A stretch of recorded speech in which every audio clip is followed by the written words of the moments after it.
আপনি কি জানেন অনেক মানুষ আছে যারা নামাজ পড়ে, রোজা রাখে, কালিমা পড়ে, নিজেকে মুসলমান বলে, কিন্তু তবুও রাসূল সাল্লাল্লাহু আলাইহি ওয়াসাল্লাম বলেছেন তারা জান্নাতে যাবে না। একটু থামুন, ভাবুন তো, আপনি, আমি, আমাদের পরিবার, আমরাও তো মুসলমান।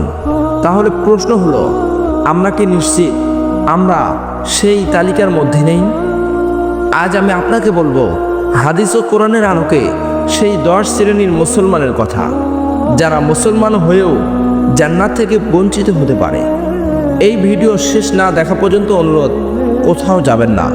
হয়তো আজকের এই কথা আপনার জীবন বদলে দিতে পারে। প্রিয় দর্শক, জান্নাত কোনো সস্তা জিনিস না। শুধু পরিচয় নয়, কর্মে, চরিত্রে, অন্তরে প্রমাণ দিতে হয়। আল্লাহ তাআলা বলেন, নিশ্চয়ই আল্লাহর কাছে সবচেয়ে মর্যাদাবান সেই যে সবচেয়ে বেশি তাকওয়াবান।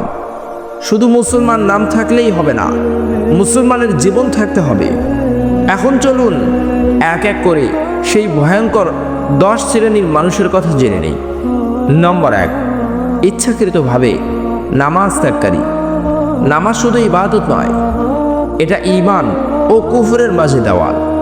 রাসূল সাল্লাল্লাহু আলাইহি ওয়াসাল্লাম বলেন, বান্দা ও কুফরের মাঝে পার্থক্য হলো নামাজ। কেন এত ভয়ঙ্কর? নামাজ না পড়া মানে আল্লাহর আদেশকে অবহেলা করা, আল্লাহর সাথে সম্পর্ক ছিন্ন করা, জান্নাতের দরজার চাবি ভেঙে ফেলা। বাস্তব চিত্র, অনেকে বলে মন চায় না, ব্যস্ত, পরে পড়ব, কিন্তু মৃত্যু কি বলে পরে আয়। নামাজ ছাড়া ইসলাম শুধু পরিচয়, আমল নয়। নম্বর 2, অহংকারী মানুষ।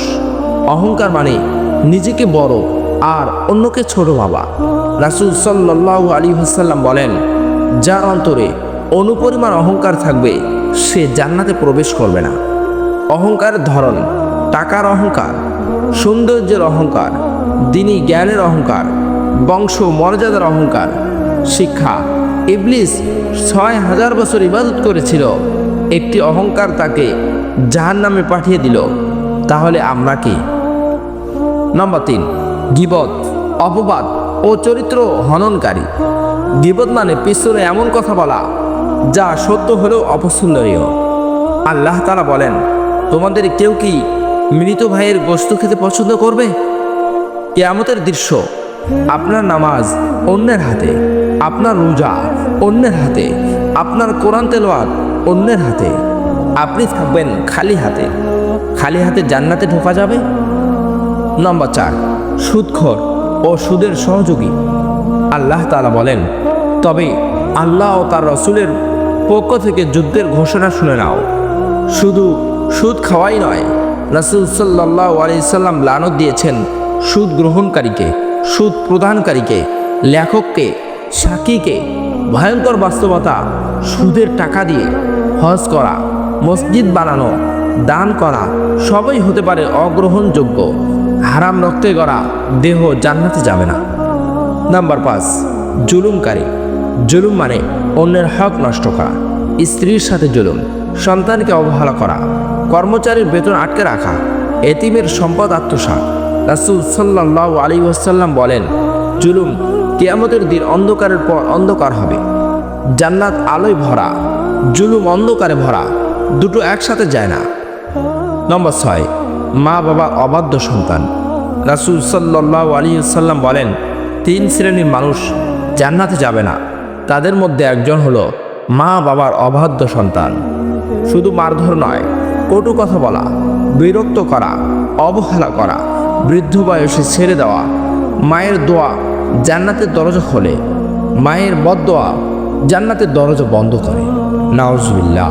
নম্বর 7, জাদু, তাবিজ ও কুসংস্কার বিশ্বাসী। যে আল্লাহর বদলে অন্য কিছুর উপর ভরসা করে সে তাওহীদ নষ্ট করে। রাসূল সাল্লাল্লাহু আলাইহি সাল্লাম বলেন, যে তাবিজ ঝুলায় সে শিরিক করল। শিরিক মানে সব আমল ধ্বংস, আমল ধ্বংস মানে জান্নাত ধ্বংস। নম্বর 8, ব্যভিচার ও অশ্লীলতায় ডুবে থাকা। আজ শুধু শরীর নয়, চোখ ব্যভিচার করে, কান ব্যভিচার করে, মোবাইল ব্যভিচার করায়। রাসূল সাল্লাল্লাহু আলাইহি ওয়াসাল্লাম বলেন, ব্যভিচারী ঈমানদার অবস্থায় ব্যভিচার করে না। হারাম ভালোবাসা হালাল জান্নাতের শত্রু। নম্বর 9, আত্মীয়তার সম্পর্ক ছিন্নকারী। রাসূল সাল্লাল্লাহু আলাইহি ওয়াসাল্লাম বলেন, আত্মীয়তার সম্পর্ক ছিন্নকারী জান্নাতে প্রবেশ করবে না। সম্পত্তি, অহংকার, ভুল বোঝাবুঝি এসবের জন্য বছরের পর বছর কথা বন্ধ।